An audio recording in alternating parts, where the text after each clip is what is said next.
Alan, what's going on, Alan? What? Why are we doing a new release film as an episode? There's not even a sequel coming out. I don't know. It's craziness, Saul. Why are we doing it? What's going on?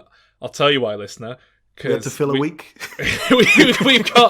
we've got exciting special guests in the works, and we had to postpone a recording in order to accommodate their filming schedule. it's an actor. It's an actor, a working actor as well. So hello, welcome to this week's emergency State of the Nation address edition of Diminishing Returns, in which we are covering brand new release, the what's the word I'm looking for? The Joker? Polarizing, the heavily polarizing, but largely being hailed by general audiences as a masterpiece, although I reckon in maybe 3 years' time, everyone will be embarrassed to admit that they liked it. The Joker. Don't give too much away. It's Joker, new film out. So, I'm Sol. In case you've never heard this show before, that other voice is Alan. Hello. Yeah. So we're doing an episode on a relatively recent release. By the time this episode goes out, it's going to have been out for a couple of weeks. Yeah. So it should still be fairly relevant. By the time the gap between us recording this and it going out, there's probably been some murders in real life that have been attributed to this film. Yes, you are listening to Diminishing Returns, the lost episode, pulled from the schedule. After we talk about, we're going to go on about how it's ridiculous if people blame this film for murders, and then it's going to happen. Yeah. Well, yeah, I mean, I'm glad we're not recording it any sooner than today, because I would have been going into a tirade about its use of a Gary Glitter song on the soundtrack and giving royalties to a paedophile and all that sort of stuff. But I read today that apparently he's not getting a cent from it. So, which song do they use? I don't even remember hearing one. The History of Rock and Roll, maybe Part 2, I think it might be called. It's I've had it stuck in my head all week, I'll be honest, because I don't feel comfortable listening to it in order to kind of get it out of my head. So I've just been going around work going, da-da-da-da, hey, da-da-da-da. And I'm thinking, oh shit, I better not do that. It's Gary Glitter. You shouldn't ostracize yourself like that. I mean, I listen to Michael Jackson still. Yeah, but he's dead. He's dead. He's not getting any money if you listen to it. Yeah, does Gary Glitter probably doesn't own the rights to his stuff, I imagine. He probably apparently not. For legal funds, not. I'm sure. Yeah, apparently he doesn't own the rights. Yeah, that's no surprise. Joker. It won the big prize at the Venice Film Festival, where it debuted this year.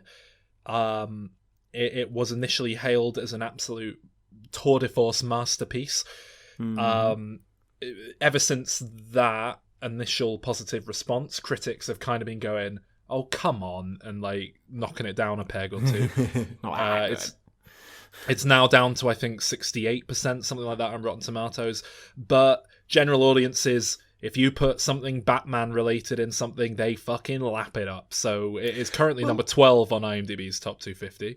Well, yeah, that will last. When we talked about this previously, we talked about seeing the trailer. I don't even remember if we did it on an episode or what. But we basically said, I liked Logan. A little character-driven story about a superhero character would be fine by me. Judging by the trailers, I think we basically said it's hard to tell. This could be shit. It could come out really nicely. And honestly, that exact feeling of, like, I don't know what to make of this is exactly how I felt coming out of the cinema. Yes. I've never felt more confused as to whether or not I liked or hated a film leaving the cinema than watching this film. It took me a solid 24 hours, I would say, like reading up on the film, listening to other podcasts, sort of going, oh yeah, interesting insight, yeah, to kind of collect my thoughts on it.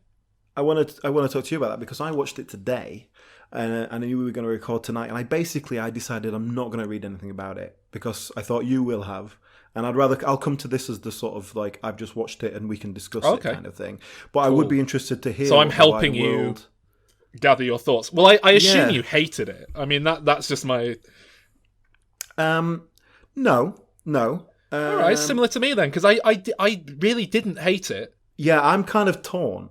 Yeah, I'll tell I was you what torn. my overall view is, right? I think it's a film... As a film, it's ambiguous in terms of what it's saying and why it's saying it and all this sort of thing. I think it's ambiguous. I'm not convinced that it's a filmmaker creating ambiguity. I think it's perhaps just they didn't really know what they were doing. That's exactly my where take from it. That's where I'm not sure where it falls. Because it doesn't feel like the direction is solid enough in terms of like it knows what it's doing.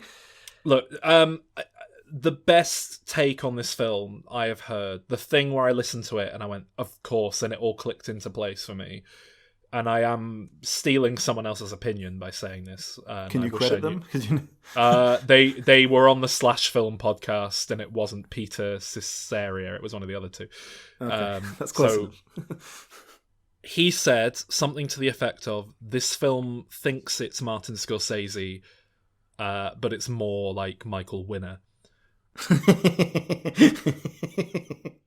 And he wasn't even saying that as a complete and utter dismissal. He was just saying it thinks it's high art, but it's not. It's gritty, sleazy B-movie exploitation cinema. It's like those other films in the 70s and 80s that were trying to rip off Scorsese, but without an understanding of what made them work. And that is this film. It's basically, it's a film that thinks it's so much more intelligent than it actually is. And it's a shame because there's a lot to love in this film. Yeah. But there's a lot I think hate. You're exactly right. I think it just thinks it's cleverer than it is. I think that's exactly right. And I think that really appeals to a certain type of film audience. Yeah. We think we've discussed that before, haven't we? So, yeah. I mean, that is the thing. I've been referring to this film as pretentious Batman for like the last 24 hours or so. That's what it is. It's pretentious Batman. But the problem is you can't start taking it apart and explaining why you don't like it to people without yourself sounding pretentious. Well, can I ask you a question regarding that? Yeah. If this film was not connected to Batman and you took all those little interconnecting elements out, would it be better? As a standalone character piece? No. The novelty behind this film is a huge part as to what makes it as good as it is. But I think for me, like all the Batman stuff was a bit of a distraction, and I kept feeling I don't mean Batman. Like, oh, this doesn't need this. The story doesn't need it. Take Batman out of the film by all means, but the fact that it's the Joker in Gotham City, the fact that it's the Joker, I think that's the thing. I mean, the one of the worst. It definitely sells more tickets, but does it make it a better film? Yeah, because I think without that, this is just a film about an unpleasant man spiraling into psychosis, and frankly, I've seen that before. Yeah, but haven't you seen that a million times before? The same way that, we've seen superheroes do XYZ a million times before. At least by making this connected to a huge, one of the biggest franchises in the world, it's an interesting experiment.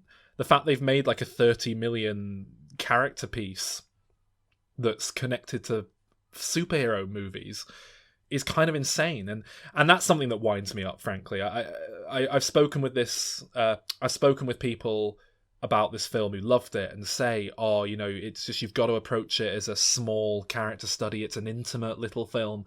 No, it's not. It's fucking huge. And it goes almost post-apocalyptic at the ending. It's tiny by superhero movie standards, but it's still a big film by the standards of little character studies. It's not a little character study. This isn't a $6 million indie little character film. Yeah, but I think it's a little indie $6 million character study for people who never watch films like that and would never sit through a film like that. And then they can kind of feel like they've eaten their vegetables and done something serious, and they haven't. Yeah. Like, I feel like I'm being really negative, so I need to address the balance a bit and be positive. So, beautifully shot. Or maybe not Yeah. beautifully, but really fantastic cinematography. Especially to say it's the guy who shot the Hangover movies. It's not like Todd Phillips has drafted in some Oscar-winning cinematographer. It's just his mate who he's worked with before. Yeah, let's talk about Todd Phillips because, yeah, not an obvious choice for this film, or rather this film perhaps not an obvious fit to him. I think you can make the argument that it makes sense on the grounds that Todd Phillips makes very mean-spirited comedies that are quite nihilistic. And I would argue that this is quite a mean-spirited film. And a lot of the same sensibilities do sort of seep through. But yeah, on paper, it doesn't make any sense whatsoever. I mean, I'm going to come out and say, I think Todd Phillips seems like a bit of a twat. Just a bit of a knob. I don't think he's as good a filmmaker as he seems to think, and everything he's said on the subject of this film is just like, oh, do shut up. You know, on his press tour, he was whining about how can't say anything these days, can't do anything funny these days because bloody woke police come out and tell you off if you try and be funny. And it's like, well, how come there's like still a comedic industry creating some of the best comedy the world's ever seen? Then fuck off. You know, there's amazing comedy being made at the minute. Rick and Morty's still being made. Fleabag. It's a fucking ludicrous thing to say, and it really pisses me off. And Mark Maron, who's got one line of dialogue in this film that I think originally had a much bigger part, came out and said, like, yeah, maybe you're just a dick. He said maybe you're insensitive, but like, yeah, fair enough. That's a working stand-up comedian who's saying, yeah, look, you can be a hack and go for cheap gags laughing at, you know, punching down, or you can, you know, make something worthwhile. And anyway, so that's one thing that Todd Phillips said that annoyed me. The other is just complete dismissal of the superhero genre, and the way he was like, I said to Joaquin, how about we sneak a real movie inside the system instead of all this superhero nonsense? And it's like, just maybe your argument would hold water if you'd made a better film, but you haven't. Well, does he think Hangover Part 3 that he's not part of the system? Well, that's it. That's exactly it. Does he think he's like an outsider winning? Yeah. And look, don't get me wrong. I like The Hangover. I like The Hangover Part 3. I won't defend the second one, but, you know, I don't have a problem with those films, but don't act all high. I mean, it goes back to what I said. It's pretentious Batman. It's pretentious. This film thinks it's better than it is, and it's just not. It isn't clever. I've seen it done before. I've seen Taxi Driver. I think a lot of people who love this film haven't seen Taxi Driver, Alan. And then they get annoyed with you when you say, have you not seen Taxi Driver? And they go, no, why would I watch a film from the 70s? Fair point. Yeah. Cast? Oh, what a waste. Go on. Well, I mean, it's obviously by design, but I don't think I've ever seen a film so uninterested in its supporting characters. Like, the one character this film wants to spend any time exploring or getting to know is Joker. Yeah. But why even bother casting Robert De Niro and Mark Maron and all these phenomenal actors? Why even put Zazie Beetz in there if you're just gonna waste them, squander them? Well, to be fair, the only actor I even knew other than Joaquin Phoenix was Robert De Niro. And I honestly don't think I've ever seen De Niro look less interested in what he's doing. It wasn't good, was it? It was. He seemed. I think he's miscast in that particular role. Completely miscast. So how much can he do? But also, it's like De Niro's an obvious choice because of the Taxi Driver connection. Because of the King of Comedy connection. Yeah. But ultimately, he's not right for the part, and he obviously, it's not like they've. I guess they just haven't given him much to work with there either. Yeah. But then we'll get onto this later. But I've seen De Niro with very little uninteresting parts, and he's made a hell of a lot out of them. I've seen him do very well with minor material, but yeah, it just didn't click, did it? And it's not even that he's bad in it. He could have played it as a kind of older Rupert Pupkin. It would have worked. Just a kind of that, a little bit more of a twinkle in the eye, really. That's all I needed. Yeah. But I will say that we'll get into this later, but how much of that character exists in Joker's head and how much of it is real. We'll talk about that later. But the other actors, I don't know any of them basically, and I kind of like that. I like that there's a kind of unknown. You know Zazie Beetz, right? She was. I don't think so. What's she been? She was Domino in Deadpool 2. Oh yeah, well I've seen that. I didn't recognise her. I didn't know the name, but yeah. I say she's like I recognised her but didn't know who it was and had to like look her up. I was like, where have I seen her? I'd say she's kind of an up and comer. She's definitely wasted in this film. She's completely wasted. Frances Conroy, she was someone where it's like, well, I've seen this woman in a million things, but I couldn't for the life of you say what. There's all sorts of just like comedians and stuff dotted around. Like I say, Mark Maron's the most egregious example. He plays the show producer, I guess, De Niro's he has right hand man, and he's got I think 2 scenes in the film, and it's Mark Maron. He's a fantastic actor. He's he's been getting all sorts of accolades for his work on Glow. He runs the biggest podcast in the world, arguably. They had Obama on while he was still president in his garage. Like he's not a nobody. Yeah, but I would certainly argue that some scenes have been cut there. It seems like completely, because that whole thing seems very quick and sort of truncated. Yeah. But I'll tell you who really stood out to me as a cast, and I had no idea who the actor is or anything, but the guy who is the administrative guy at the mental hospital where he goes to find his mother's records. Oh, he was good. Yeah, I agree. I really liked him. That scene, it's just a nice little 2-person scene. It's quite intense, and there's a little bit of a flow to the scene. Like, we know it's like building to something. I thought it just worked very nicely, very natural. Do you know who that was? He plays Paperboy in Donald Glover's sitcom Atlanta. That's a big deal at the minute. What's his name? Let's give him a name check if we're saying nice things about him.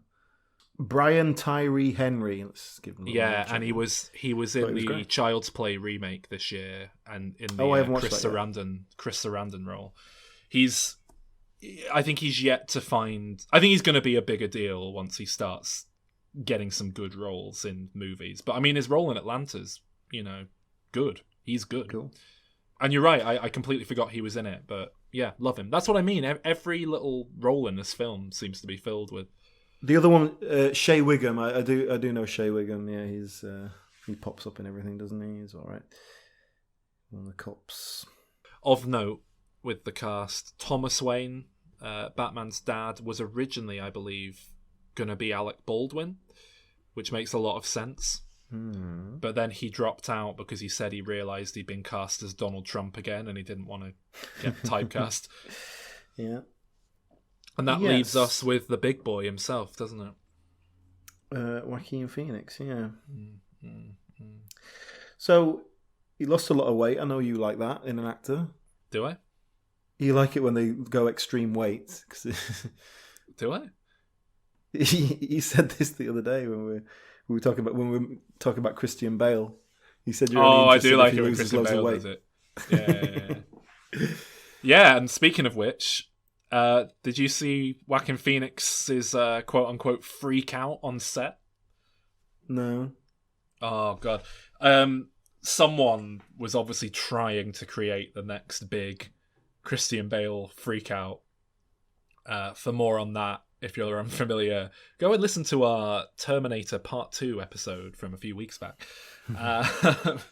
where we cover it as extensively as the film in which it happened.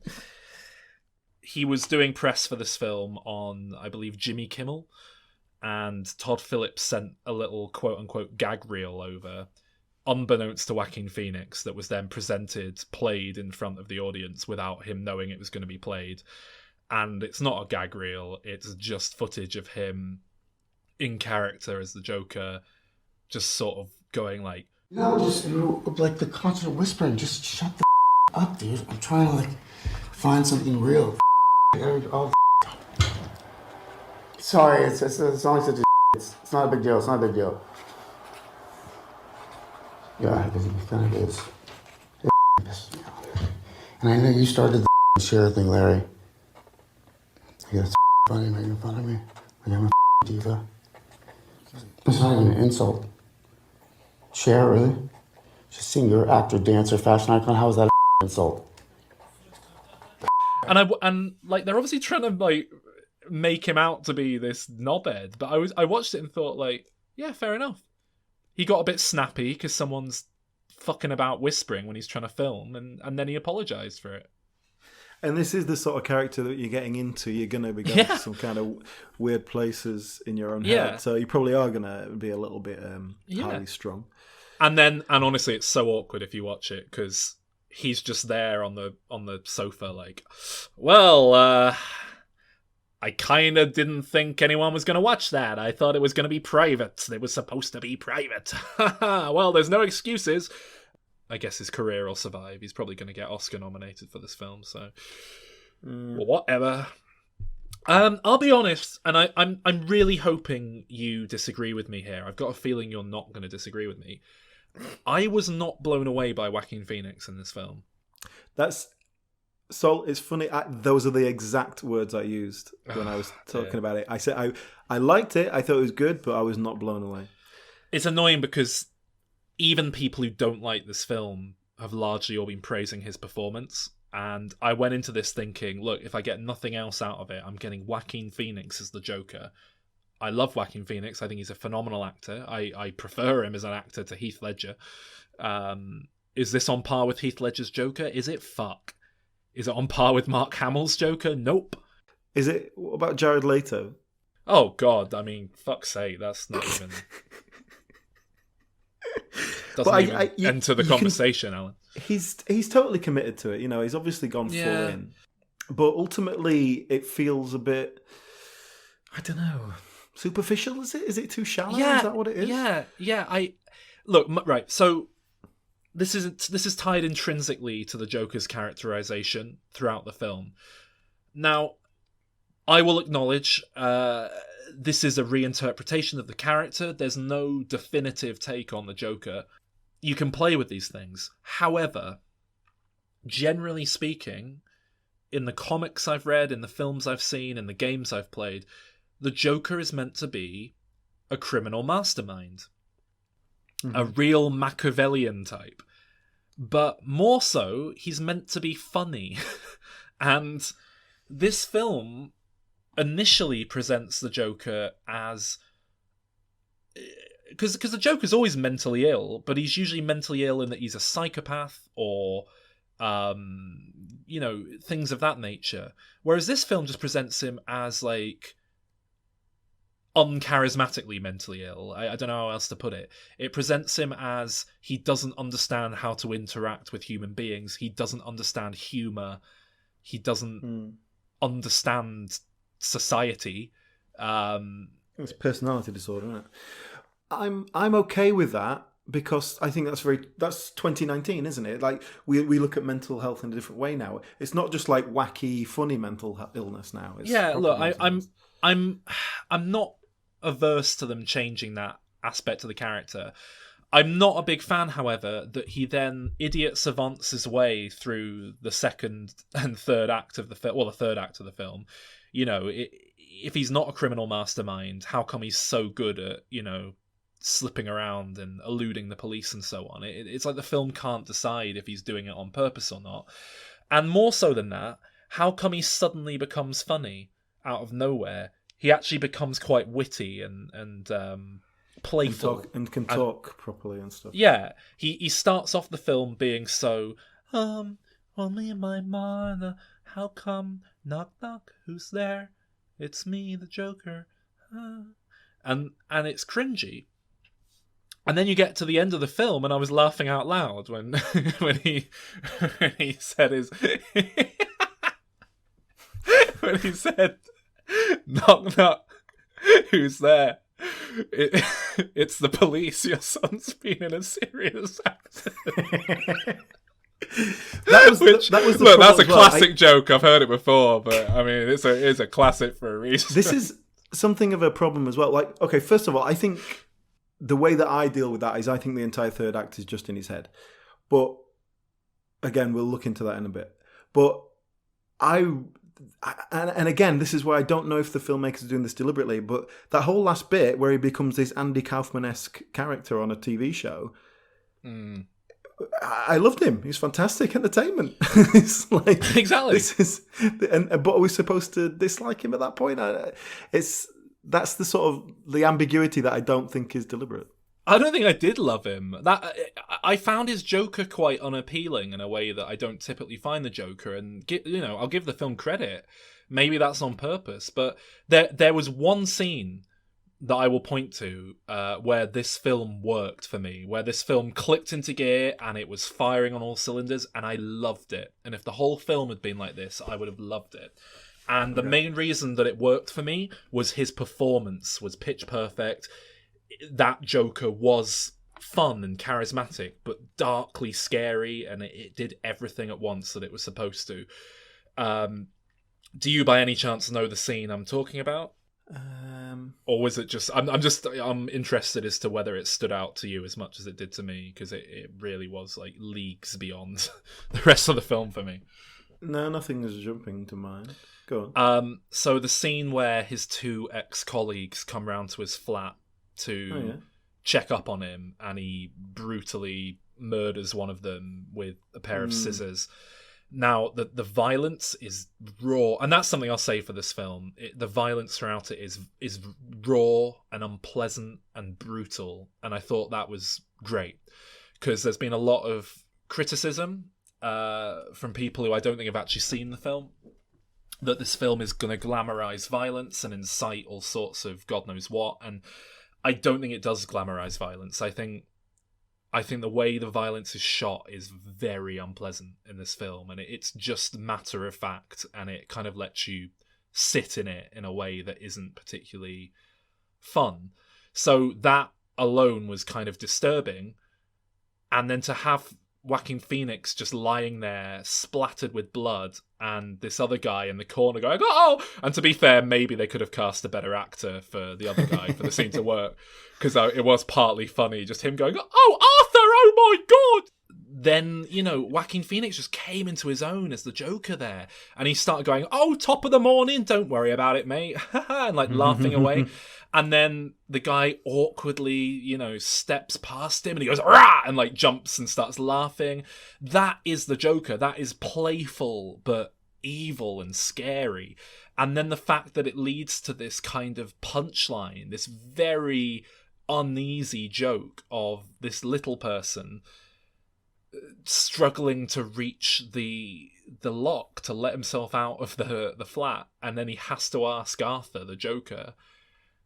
And you can hear in his voice, to give the actor credit, he does a remarkable job there of portraying that kind of humiliation and having to ask him to be allowed to go.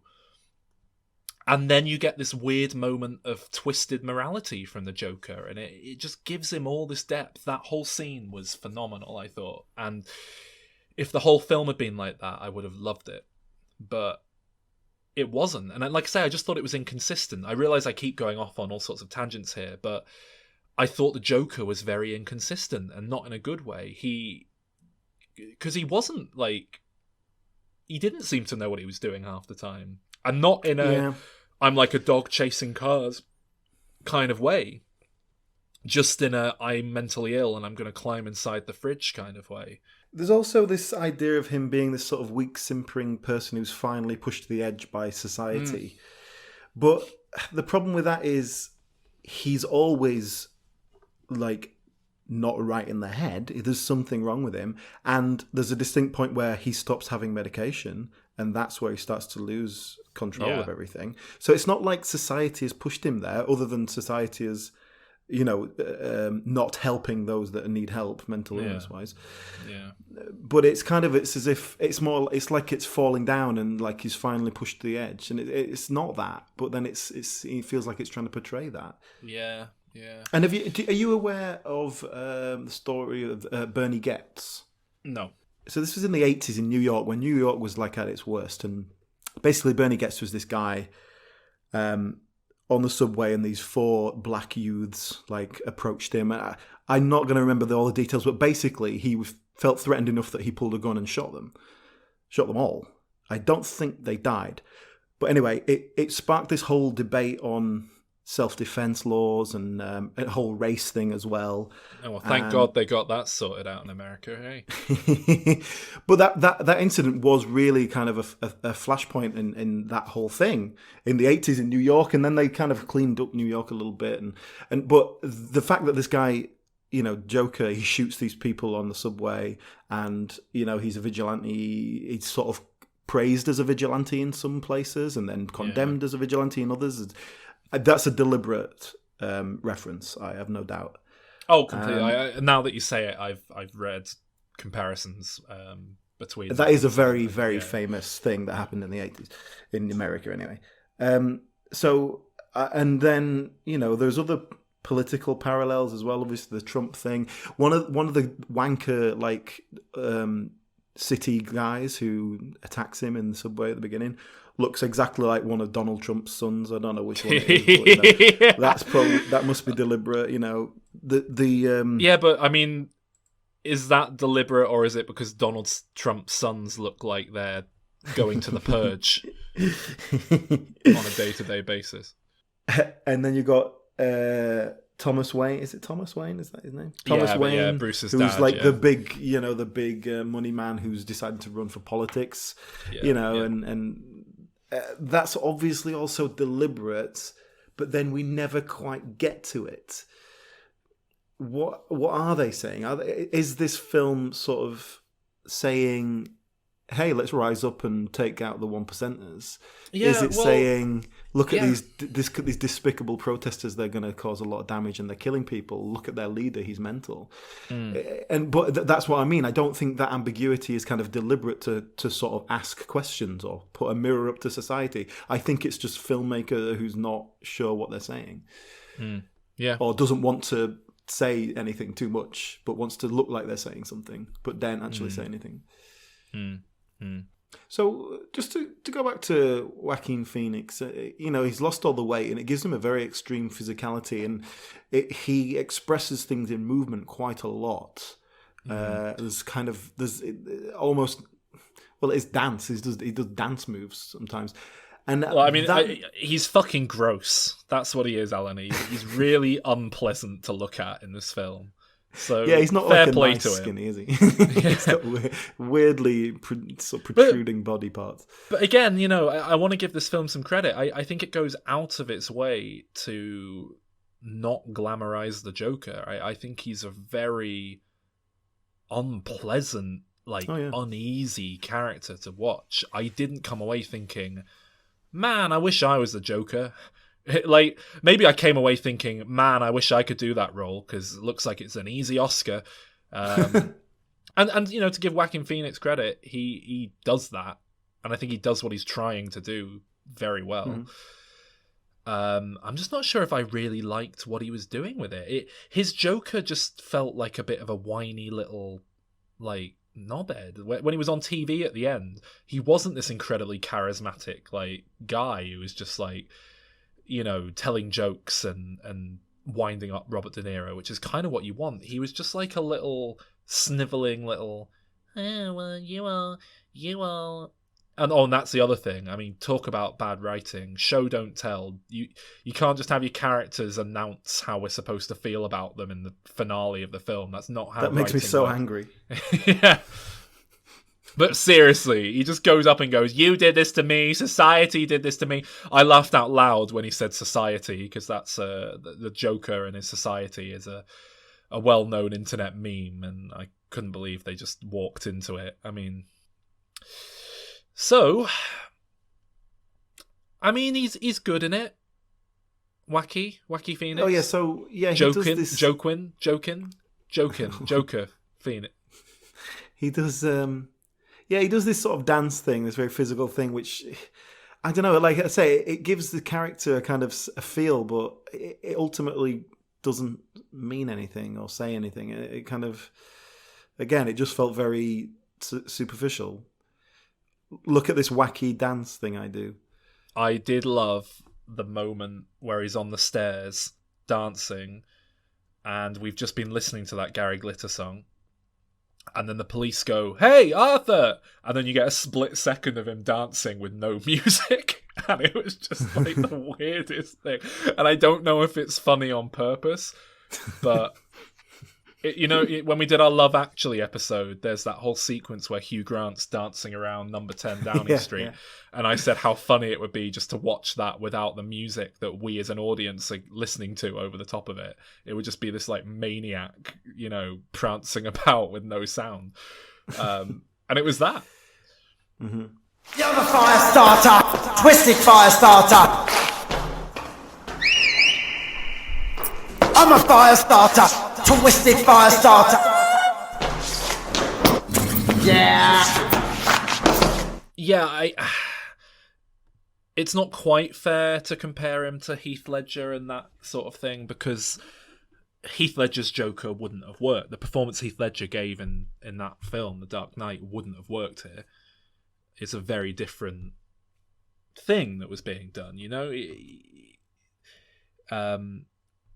But nothing about this performance grabbed me in the same way. And I don't know, that I think the Joker is meant to be incredibly charismatic, at least when he becomes the Joker. And I never felt like Joaquin Phoenix became that. Or at least he just wasn't very good at doing it. He was only good at doing whiny little meek Arthur, and it was just the kind of performance where I was sat thinking, I can act that well. I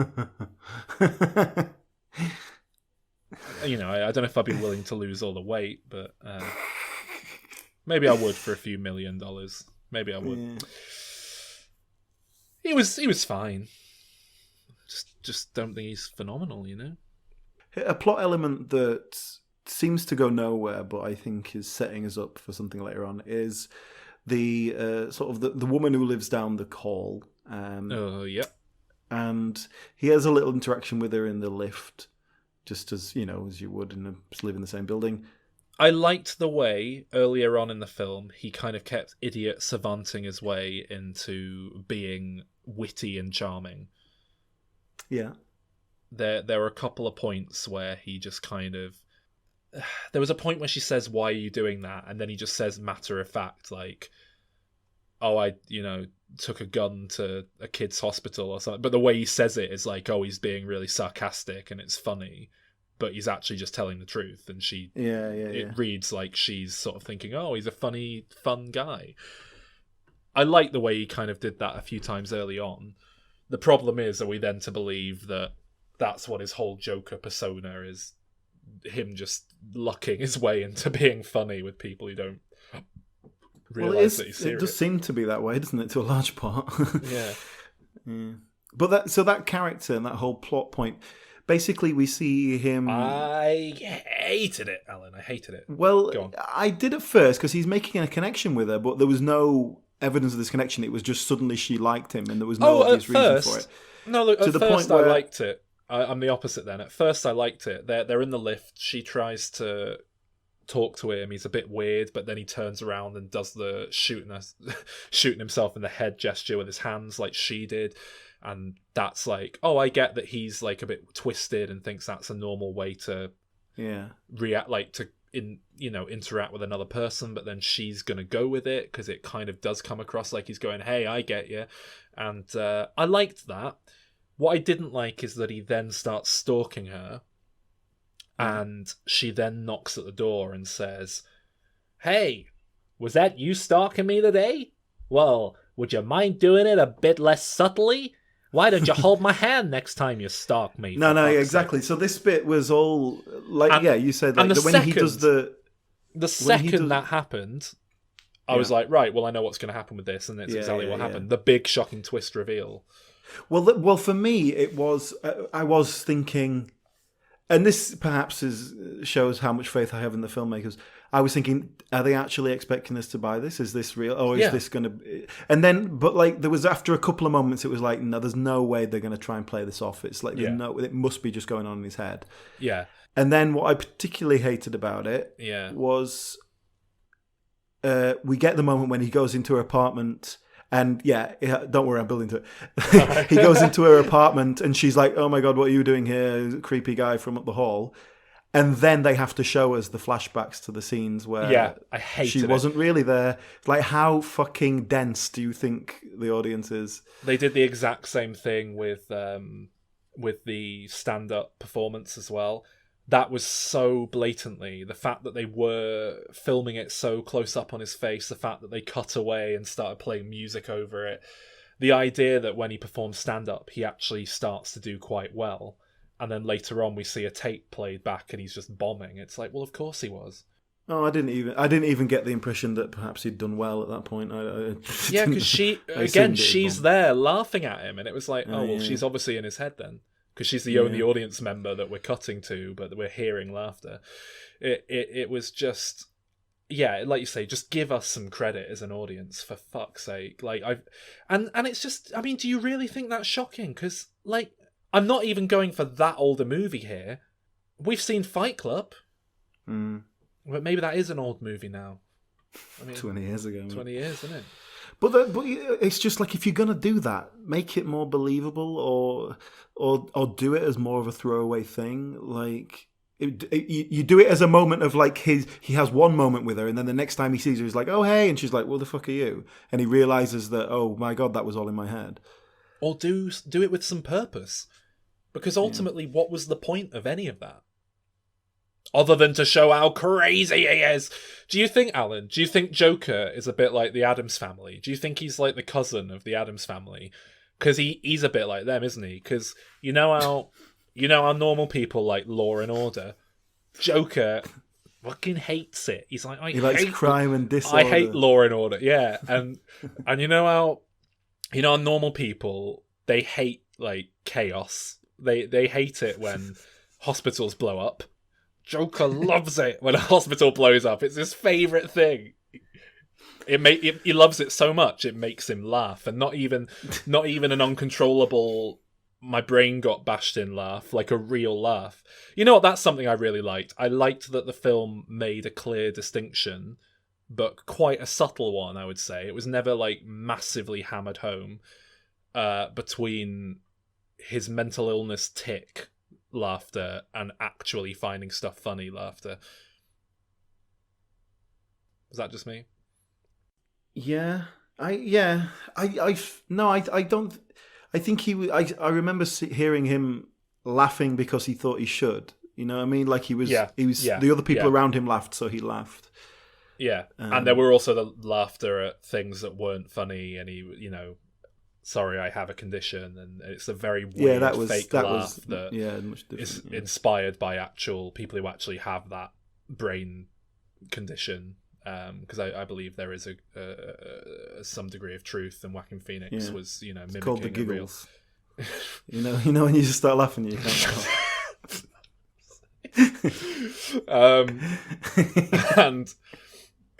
But then there's a moment where he laughs, and his mum goes, "Don't laugh at that. That's not funny." And I thought, oh, that's nice. It's because he's like actually laughing there, and she can tell. And then there were very specific moments as the film progressed where it's like, oh, he's doing a legitimate real laugh here. Oh, that's his weird fake laugh.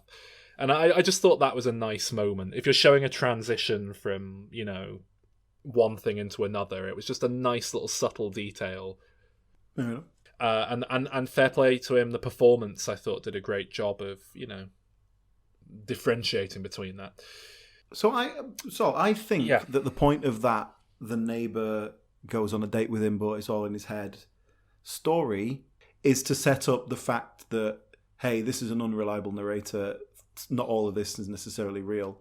Okay. Because I think the whole final act is in his head. Interesting. And I haven't sort of pinned it down specifically as to where. And I think perhaps it's not necessarily specifically this is real, this is fake. But the whole like him getting on the TV show was so kind of unrealistic, and the idea that it would let him on in the makeup and like there's no checking of his material, all that. None of that's realistic. And I think they deliberately make the girlfriend situation unrealistic to show his fantasies are kind of not quite right. Because his idealized idea of what this should be is not realistic. Yeah. So I think that's deliberate. I think the point of that is that it's all in his head. I will say Todd Phillips is aware of what you're saying, and I think it is ambiguous by design. Yeah. I don't buy that is the intention of the film.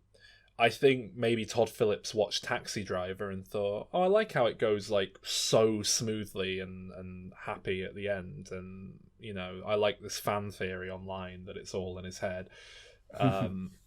But yeah, I don't know, maybe I just at this point wasn't giving the film the credit it deserved. It just didn't strike me like that was the sincere intention of what they were doing. I mean, particularly as it ends with him being captured and put back into Arkham Asylum. It's not the happy ending he would give himself, surely. But I think that ending is him having been arrested after stabbing his clown friend in the head. And everything else after that is... All right, at which point I would say, what's the point? Is that good, is it? That we watch him have a little daydream? Well, that's why they have to make it ambiguous. Because, there's a real story to be said. I mean, look, spoilers if you haven't seen Taxi Driver, but come on, get with the program. It's like the first film you should watch if you're interested in films. Maybe not quite, but one of the first 10. Hey, Alan, we've still not covered a Martin Scorsese film on the podcast. Yeah, no. But we've basically covered a Michael Winner film now, haven't we? So that's basically... How many Paul W.S. Anderson films have we done? Scorsese produced this, so it kind of counts. No, so did Bradley Cooper. Yeah, exactly. So it doesn't count. I mean, apologies to the listeners, because my thoughts are so fucking dotted around. There's no structure to this episode. But you know what? Joker would love that. Lack of structure. That's what he's into. How did you feel about the music generally? Oh, very, very, very good. Very high quality film score. It's not something I don't think I'll ever choose to listen to it. Like, ooh, I fancy listening to some music. But in terms of evoking the feeling it's going for, this very uneasy, quite claustrophobic feeling, yeah, I thought it was fantastic. I felt like there was some of it was a bit like, oh, let's put a kind of happy song over this sort of weird scene. I'm talking about the actual film score rather than let's put on choices. Put on a happy face. All right, yeah, we get it. Yeah. Oh, when you're a clown, nobody takes you seriously. How many clown songs are there, Alan?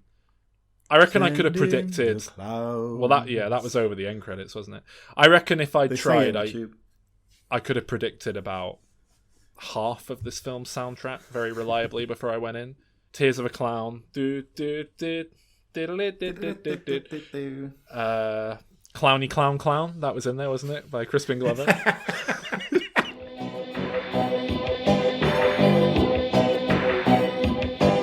I was walking on the ground, I didn't make a sound, then I turned around and I saw a clown, had a frown, stood on a mound, started barking like a hound.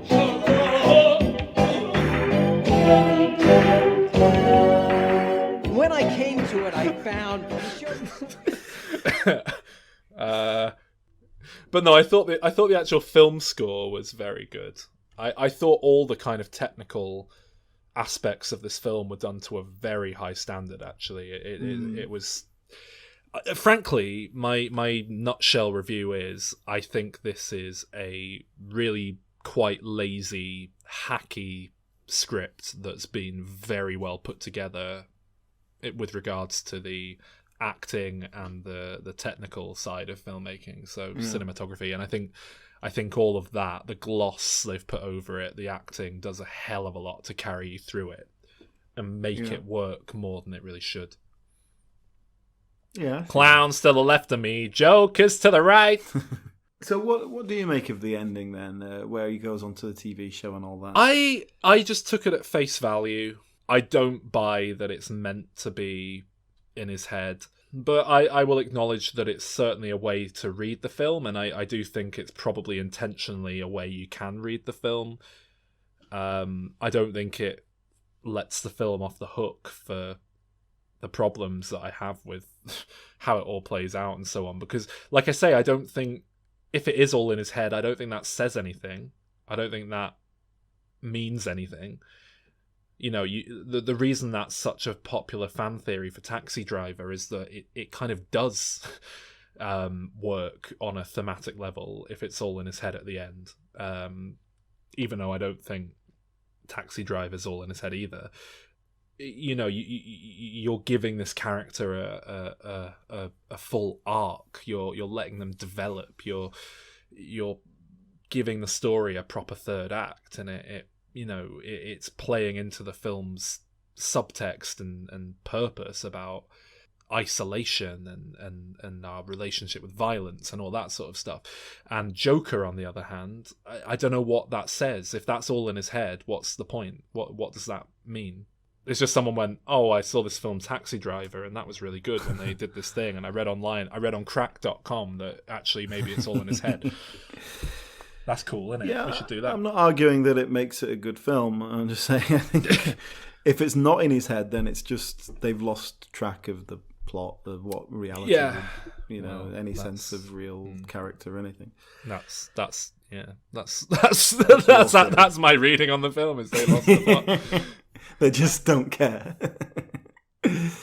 Because his character changes, and everything just goes perfectly for him in a kind of unrealistic way. Well, I have to say, one of the big issues I took with the film was the way in which this vigilante clown killer is embraced by society. And there's a newspaper at one point that says something like, kill the rich. It's something like cut the throats of the rich. This clown says so, and it's like no newspaper would ever publish as fucking that much of a blatant call to overthrow society. Like, no way would that be a front page. Even if it was like questioning it and just reporting on what people are saying.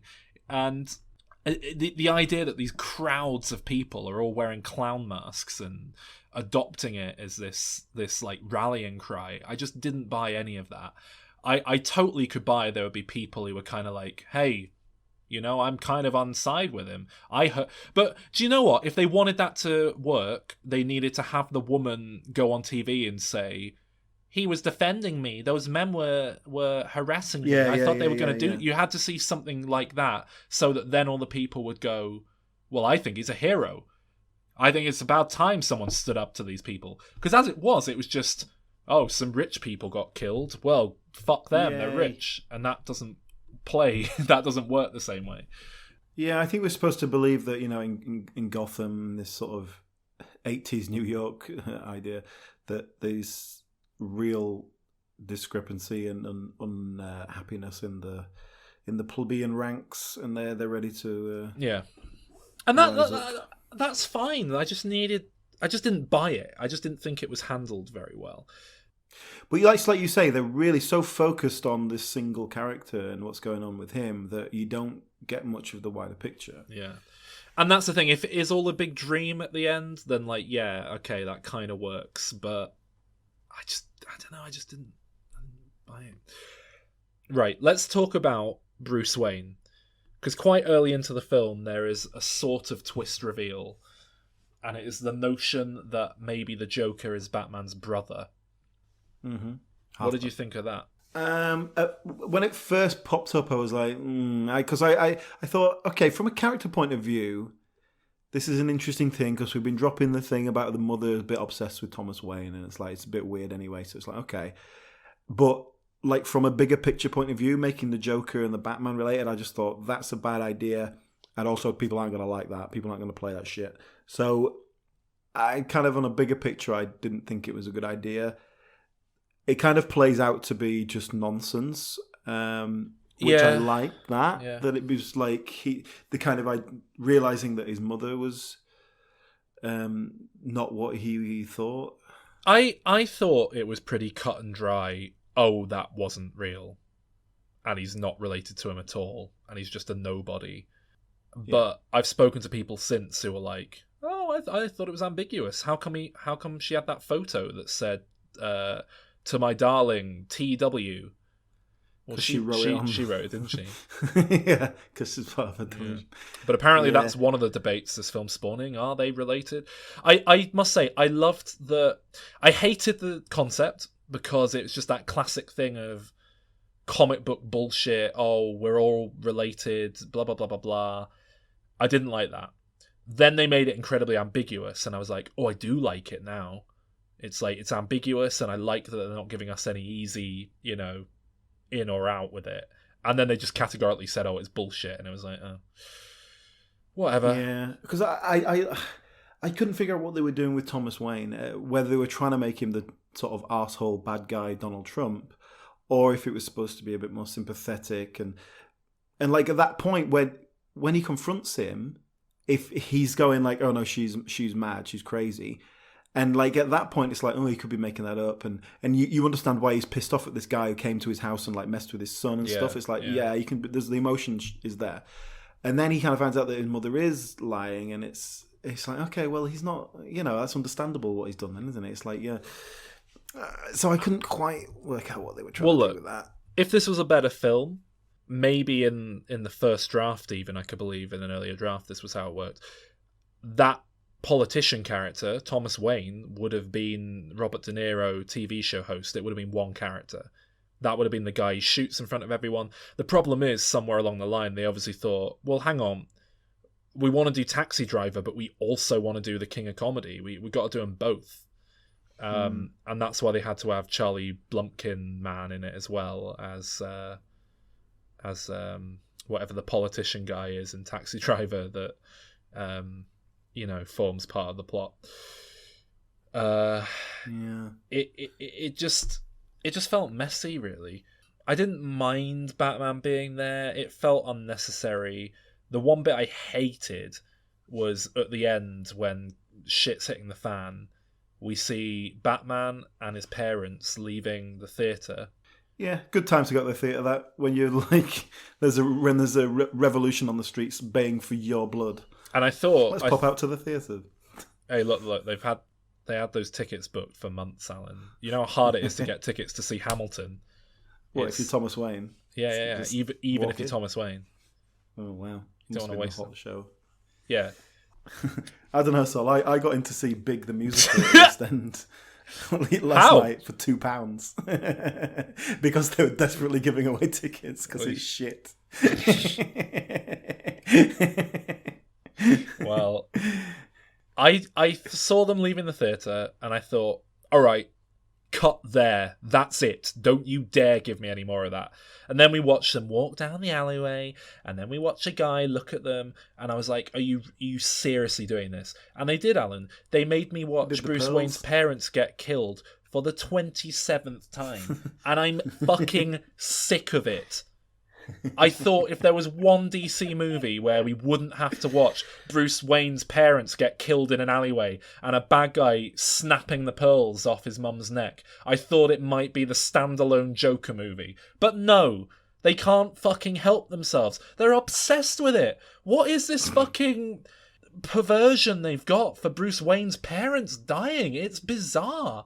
It's just... I think they've got a condition. Whole character though, isn't it? Well, no one cares. He's not in it. Joker's gonna be 60 by the time he's Batman. Jack Nicholson. Oh yeah.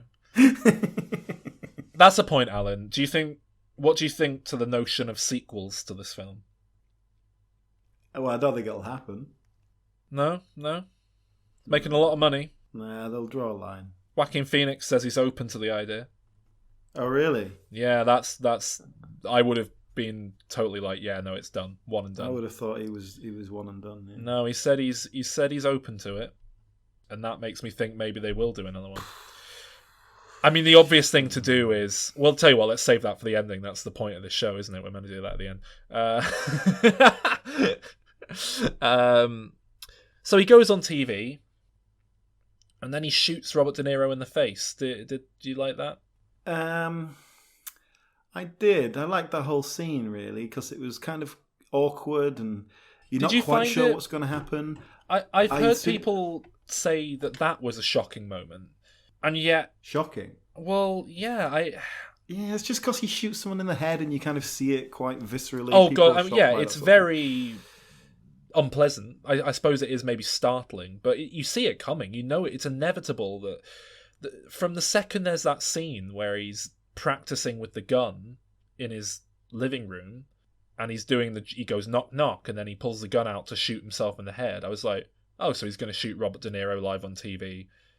That's the end of the film. Well, that's it. I really wanted him to shoot himself. Because obviously he's not going to shoot himself because it's a Joker origin and it wouldn't make sense. But that I would have liked it if he had. Yeah, it would have been a nice closed film. That would have been a nice final. I would have loved it if he'd shot himself and that had been the spark that set the city over the edge and caused riots and carnage. That would have been a great final act as the Joker, I thought. But it's more of an origin movie than that. It's not a standalone film in the way that it thinks it is. It's got its finger on the pulse of, well, even if we don't intend to make more films, we have to leave this character alive so that they can, go on to be the Joker as you know him in your imagination. But that's what I mean. That's why I'm saying that the fact that it was tied to that whole thing felt stifling for me. I just want to see this character drama that can go to an ending that it deserves. I know what you're saying. I just don't think I'd be remotely interested in this character drama made by these people without the weird novelty of the Joker being involved, because I don't think this is an amazing film, and I don't think tying it free, untying all the Batman stuff would save it. So, I mean, I'll be honest, I thought the first 45 minutes of this film were quite dull. I didn't find them very compelling, or a lot of the scenes were just quite, it's people talking and they're just going through the motions. Oh, he's getting beaten up. Oh, he's getting beaten up again. Yeah, I know what you mean. I was fairly engaged, but I do know what you mean. Yeah, it was just kind of like, okay, come on, get to the point where he snaps. Just contrived writing. There is in writing. We've spoken about it on the show before. There's a thing called the pet the cat moment, where if you want people to empathize with your hero and know they're a good guy, you have them stroking a cat or a dog, or giving some food to some orphans or something. Yeah. And I think the inverse of that tired trope is you just have them get beaten up for no reason. Because then you're like, oh, poor guy. Oh, it's sad, isn't it? Oh, what a poor guy. Getting beaten up. It felt very contrived. Do you know what it made me think of? When you meet people who are always getting in drama. Oh, this happened to me. Oh, this happened, and then it wasn't my fault. This happened, and it's just like at some point, it's not just bad luck, is it? It's just like it's like. I don't know if I should throw him under the bus so much. I'm gonna. It's like friend of the show Dan Straw. Yeah, who you were thinking of? Who at uni was always. Dan Straw, a man who got burgled 3 times because he kept leaving his ground floor window open. He got really angry with me because I said, for fuck's sake, Dan, stop leaving your guitar next to an open window on a ground floor in a dodgy part of Leeds. And he got really angry, like, how was I supposed to know? How was I supposed to know that someone would reach in and take the guitar when I was out of the room for 30 seconds? It was pure bad luck. He got really defensive about it, and it was like, well, first time, shame on them, but third time, shame on you. Come on. That's the thing. If you're an irresponsible person in that sort of way, when you do have a bit of bad luck, people don't have sympathy for you because it's just like, well, you do this all the time.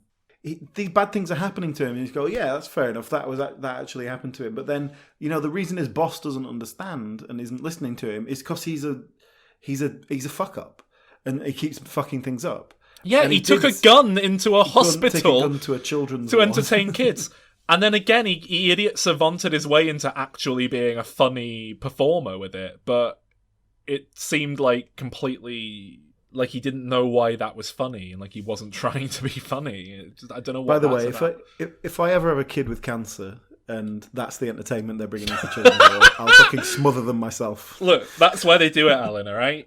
They're preparing them to want to die, because otherwise they'll just be sad, won't they? Fucking Patch Adams turns up. Oh, come on, it wasn't that bad.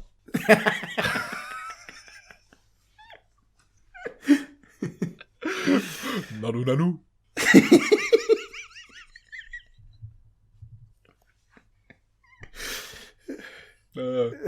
Robin Williams, the real life Joker. Hey, mental illness is not a joke. Because Robin Williams is frequently cited as, look, mental illness is no joke, man. It's always the happiest people who seem least bothered, who are actually hurting on the inside the most. Didn't it come out like a few months after he died that actually he'd just been diagnosed with a really nasty terminal illness, one of the ones that like eats away at your muscles, and he just basically got, like, he just decided to kill himself before he couldn't kill himself physically. I'm sure his wife came out and said such a thing. Well, if this stays in this episode, that means that's true. It's no surprise to me that Robin Williams was depressed. I mean, yeah. Fucking hell! I mean, look how much coke he did. There's a big come down from that.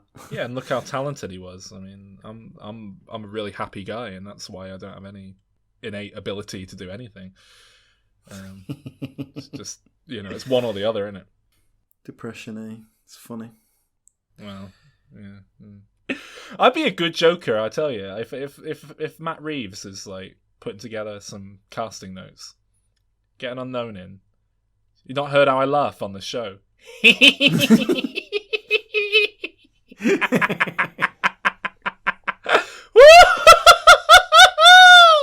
Look, I can do it all. It's easy.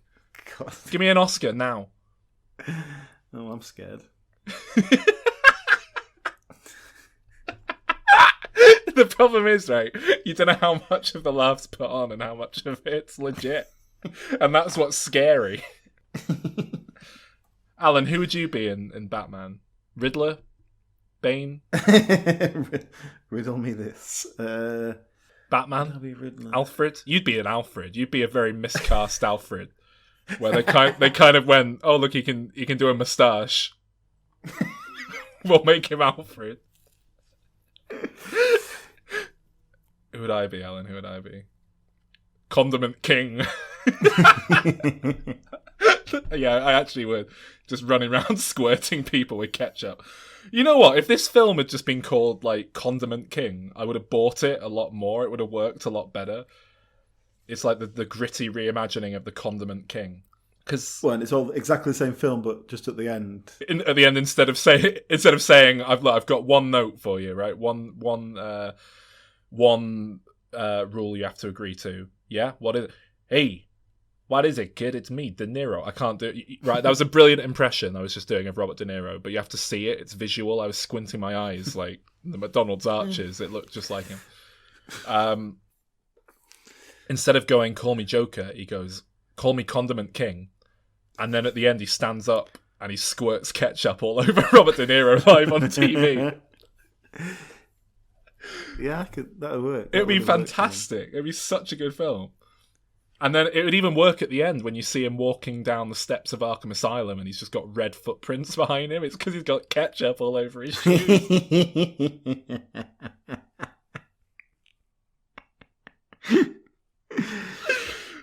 Oh, God, that annoyed me. That final scene. Did you not think this film had maybe one or two endings too many? Yeah. Didn't need it, did it? The final shot so desperately should have been that moment where he wiped his face, felt all the blood around his mouth, wiped it into a smile. That was an amazing shot. That should have been the end of the film. That should have been it. Cut to credits. That's it. That's the Joker. But instead we then get all this bullshit with him in Arkham Asylum again. Or Arkham State Hospital. That's what I mean. I think the point of that scene is to say, that wasn't real. He's just been in the mental hospital. I think that's why it's there. Well, then we see him walking away, and he's just killed the woman he was talking to, and it's just like it's all in his head, isn't it? He's lost control of everything. It was just like, how many people do we need to see him kill? It's just getting boring. He doesn't. He's not just like a serial killer. He's more than that. The Joker. He's not fucking John. What's he called? Not John Wayne Gacy. What's his name? John Wayne Gacy is the clown killer guy. Oh, it is him then. All right. Yeah. I heard that John Wayne bit, and I thought it can't be called John Wayne. Now then, Pilgrim. So this film, I've heard it being praised for depicting mental illness and making a real sort of tragedy out of it, and maybe you'll think, oh, maybe I shouldn't be a dick to people. Do you think the depiction of mental illness in this film is tactful or accurate? Because my initial reading is, I don't think people climb inside fridges because they're mentally ill. I mean, maybe they do. But, I mean, if I felt bored, I might climb inside the fridge if it was big enough. And I don't think that points to anything innately wrong with me. I just like being in confined spaces from time to time. I like getting in cupboards.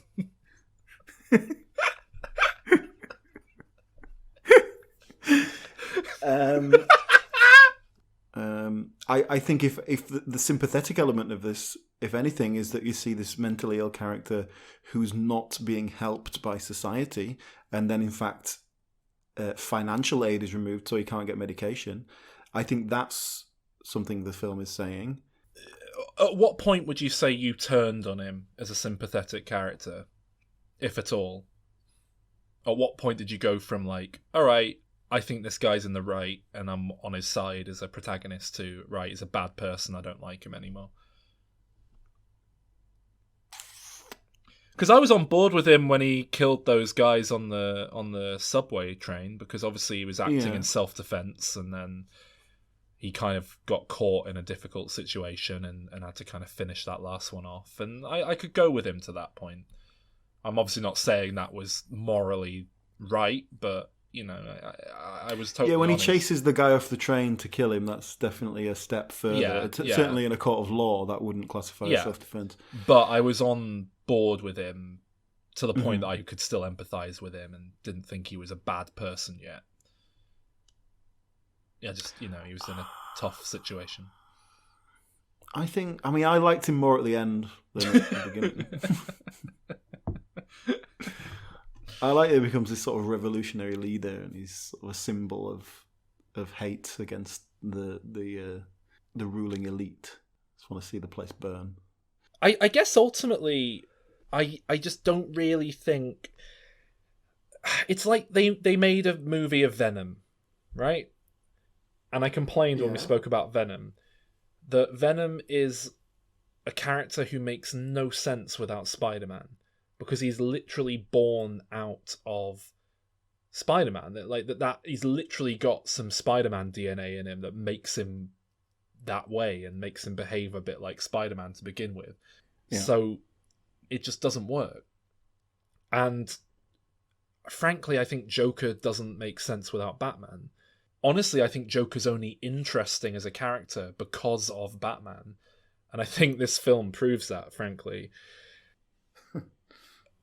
And the reason I say that is that he is the antithesis of Batman. He's the exact opposite of him by design. You know, Batman is rules and order and ethics and no guns, because they are in stark contrast to my strict, you know, ethical beliefs. And I'm a regimented man who does all this training, and Joker is just fucking chaos. And the whole dynamic of Batman and Joker is that Batman won't kill, and Joker is like trying to get the last laugh. He's trying to make Batman kill him, essentially, because it'll be funny and it would undermine everything that Batman is standing for as a symbol.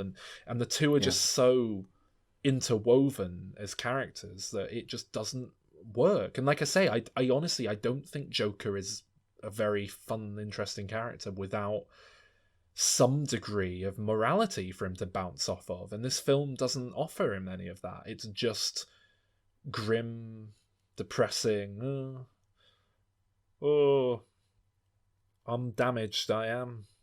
I think I'd quite like to see this film with Batman thrown in, but then that wouldn't be this film, would it? Is that the sequel? I mean, maybe. I think if they do make a sequel and they are, talking about it as a possibility, I don't think it'll happen. But if they do, I think it'll just be right. We pick up with Joaquin Phoenix in Arkham State Hospital, and he escapes, and he's got some followers now, and he runs about being crazy, and we look at how I'll tell you what you hard do. his life is. They've ripped off Taxi Driver and King of Comedy, so do One Flew Over the Cuckoo's Nest. You just do another Jack Nicholson character, basically. Before Bane picks up the fountain and throws it through the window and runs up. Killer Croc. Yeah, all the Batman villains are in Arkham Asylum, but they all hang out and they're in group therapy together. Nurse Ratchet, of course, would be Harleen Quinzel or whatever her name is. Oh yeah, God, yeah.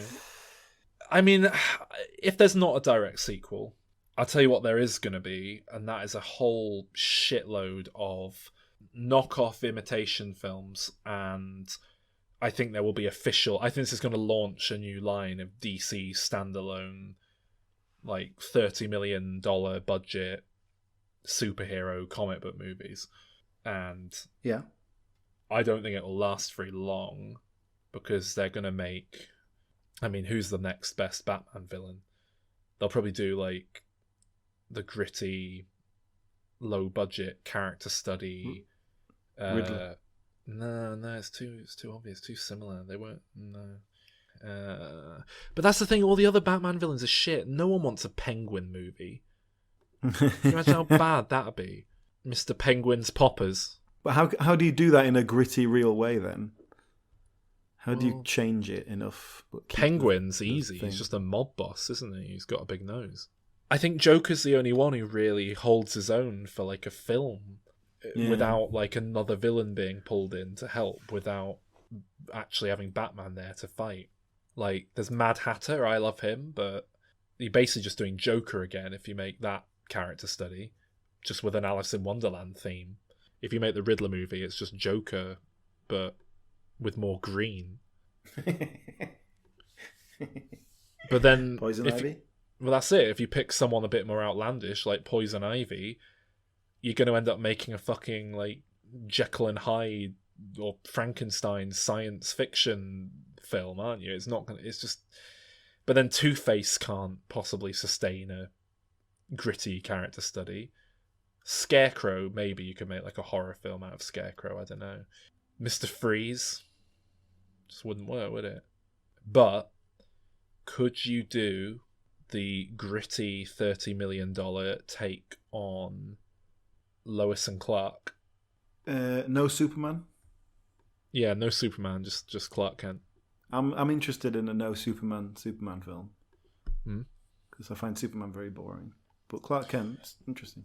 Tell you what, Alan, this isn't low budget by any stretch of the imagination, but I finished reading Superman Red Sun last night, which is the famous Mark Millar comic series, mini-series, where we see what would happen if Superman had landed in Soviet Russia as opposed to Kansas.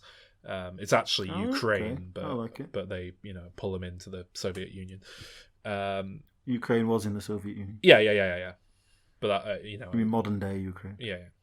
But I that's an interesting starting point. I like it. Yeah. Go ahead. Well, I just think it's inevitable that they're going to make that into a film at some point, and I think if they give it to the right person, it could be phenomenal. I think they can make a really great film. I think that'll be very interesting. When was it written, the comic book? I don't actually know. After the fall of the Soviet Union? Oh, yeah, I think so, yeah. Let me have a look. 2003. See, I think we're far enough away from the Soviet Union now that you can play with it a bit, and it's not quite as raw. Yeah. What I wasn't expecting when I read it is that it pulls in so many other characters. Like Batman's in it, reimagined as a kind of anti-Soviet terrorist freedom fighter. There's some really cool ideas with, Wonder Woman's in it, Green Lantern's in it, but the main problem I had was that it just felt like, lol, imagine that. It feels like you need to do everything stems from this one difference of where Superman lands. But instead it's kind of arbitrarily like, oh, well, Superman landed there, but now Bruce Wayne is also like Russian for some reason, and this character's now part of the Roswell landing for no reason. It's not well thought through. But I think if you gave that framework to a good filmmaker, they could make something really quite like incredibly fun, inventive, but also with a point to it and a purpose about at what point our personality is dictated by how we're raised and things like that.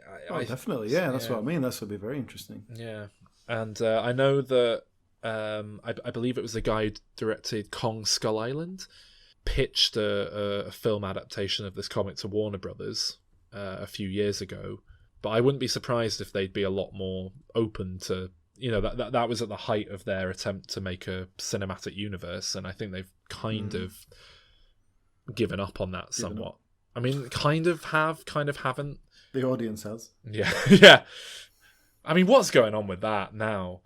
A load of Matt Reeves' Batman's castings being announced the last few days. Do you know about any of this, Alan? No.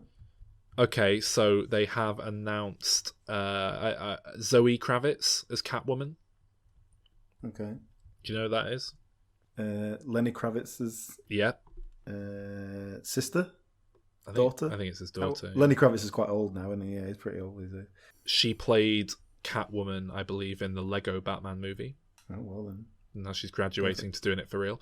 She also, she was in that Harry Potter thing, the most recent one, the worst one, the Fantastic Beasts 2. And she was pretty good in it, actually. She was one of the better things about it. Well, it's her, Robert Pattinson's Batman. We've spoken about that in a Diminisode or something. Jeffrey Wright is playing Commissioner Gordon. I just feel bad for J.K. Simmons because he got so fucking like swole for that part, and then he wasted it on Justice League. Poor guy. But yeah, Jeffrey Wright, he's good, isn't he? I like him. Yeah, he's good. Jonah Hill was originally announced as the Joker, but they're kind of walking that back now. But then, with all of that, it kind of sounds like, J.K. Simmons not coming back. It sounds like they really are drawing a line under the continuity that was established with, Batman v Superman, Justice League, Wonder Woman, Suicide Squad.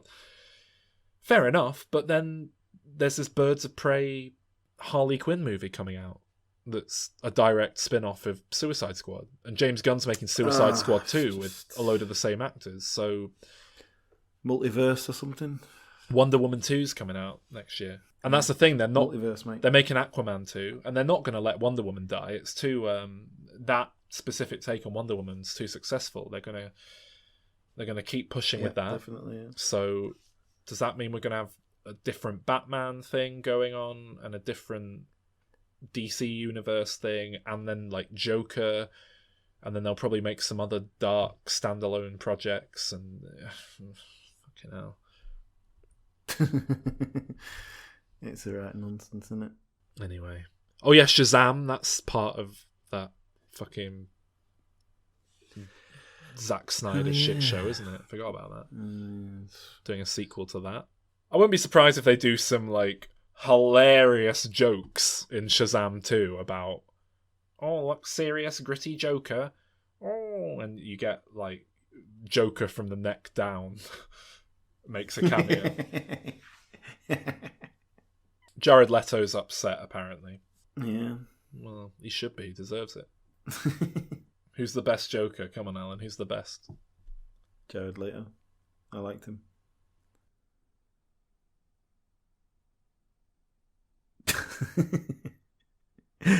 I don't know. I don't get involved in these things. You rank them, and I'll Just belittle your choices.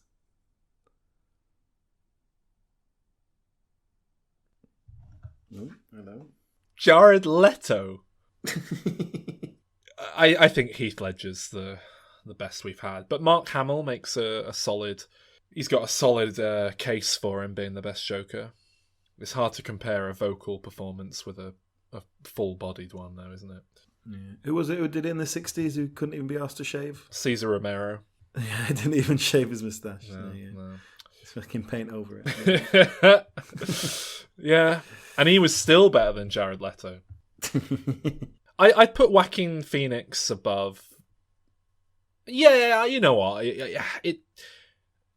It's slightly above Jack Nicholson, I'd say. Jack Nicholson's good, but he's just having a laugh being Jack Nicholson. He's just doing Jack Nicholson, isn't he? Yeah.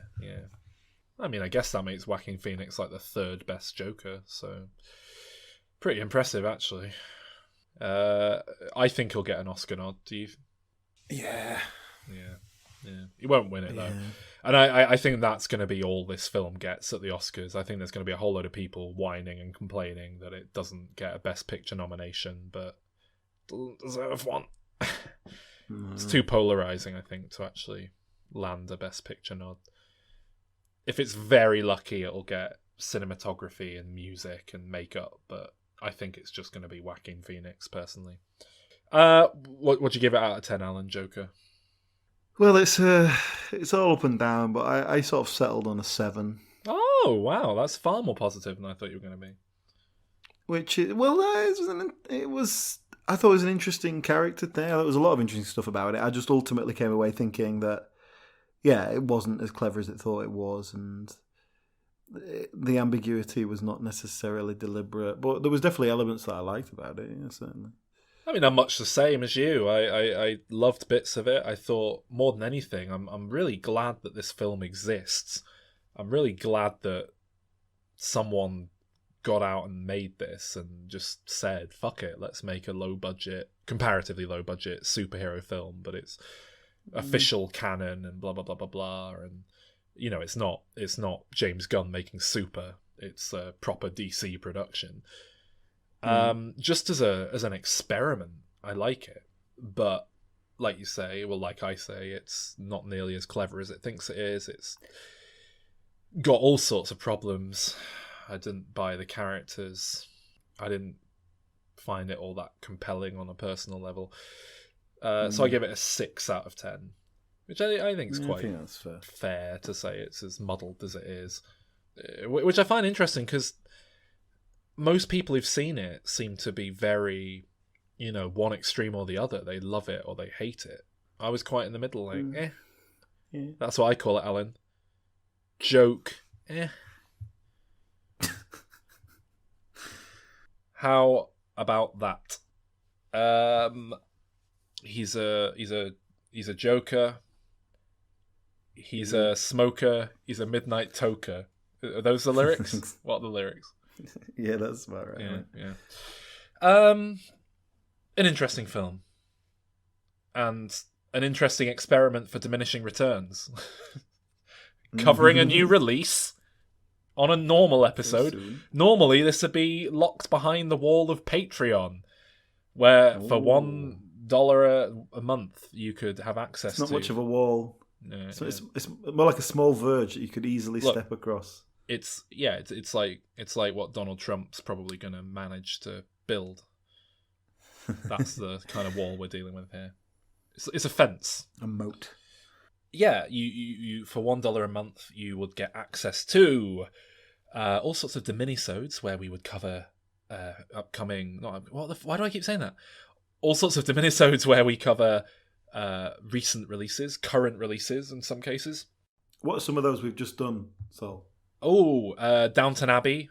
that'll get the listeners in. Downton Abbey. I don't know. By the time this goes out, who knows what we'll have done. We did pretty much a full-length episode on Once Upon a Time in Hollywood. Well, that's what I wanted to say. It's not all Diminisodes. Some of it is the full-length bonus episodes. We've got a habit of that sometimes where we'll be doing a Diminisode and we're like, you know what? Fuck it. this is a full-on episode. We're going to put some fun sound clips in it, and it's going to be like an hour long. And we've done that with Us. We did it with Avengers Endgame because we had so much to say about both of those. And we've just done it with Once Upon a Time in Hollywood. And, I haven't listened back to it yet after editing it. But if I do say so myself, I thought that Once Upon a Time in Hollywood episode's one of our best episodes in a while, Alan. But yeah, how does one get access to these things? So... It's patreon.com/Dim Returns. Sounds expensive though, all that extra content. I'm sure it's very costly. Well, I mean, it's expensive for us making it in terms of our man hours, in terms of our blood, sweat, and tears. But we don't care. We're giving out to you, the listener, for $1 a month, and you know what? That money, it's not like we're just pocketing it like some sort of Robert De Niro character in a film that isn't Joker, where he's probably like being a mob lord or something. The Irishman coming out. I haven't seen it. It's not like we're doing that, is it, Alan? We're putting it back into the show. It's paying for hosting costs. It's To be fair, let's be honest. If we were making enough out of it, it'd go straight into our pockets. But we're not. We don't even cover the costs. Look, right? The thing is, if we ever end up making enough money from this show that a substantial amount is going into our pockets, then, we'll start dedicating far more time and care to the show. And so you're still going to get more out of it as a listener, aren't you? All right. Well, should probably call it a day there, shouldn't we, lads? Yeah. Hey. All right, stop in then. Bye. Or as the Joker would say, I'm crazy, I am. Ooh. That kooky Joker. What's he like? Ding dong. Oh no! It's the Joker! Hello! It's me! I'm mad! Oh, Joker. What's so mad about you, really? Oh, in the office, everyone's always saying, you should be on television, you're crazy! Oh, right. What's an example of something mad that you've done then, Joker? What have you done today? I brushed my teeth with a banana!